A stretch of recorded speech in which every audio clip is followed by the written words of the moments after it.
আসসালামু আলাইকুম। যারা নামাজের ইমাম হবে তারাই হবে সমাজের ইমাম। গতকালকে মোহতারাম আমিরে জামাত চমৎকার একটি কথা বলেছেন। আমরা চাই যিনি নামাজের ইমাম তিনি হবেন সমাজেরও ইমাম। তিনি দেশের 90% মুসলমানের মনের কথা বলেছেন।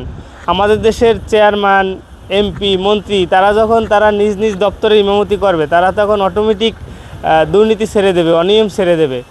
বাংলাদেশ জামাত ইসলামী এমন নেতৃত্বই তৈরি করে যারা মসজিদেও ইমামতি করতে পারে, আবার সমাজেও নেতৃত্ব দিতে পারে। আপনারা জানেন যে আমাদের দুজন মন্ত্রী ছিল, তাদের এক পয়সার দুর্নীতি এই কোনো সরকার খুঁজে পায়নি, কারণ তারা সৎ, আল্লাহ বিরু ছিল। এজন্য বাংলাদেশ জামাত ইসলামী সৎ নেতৃত্ব তৈরি।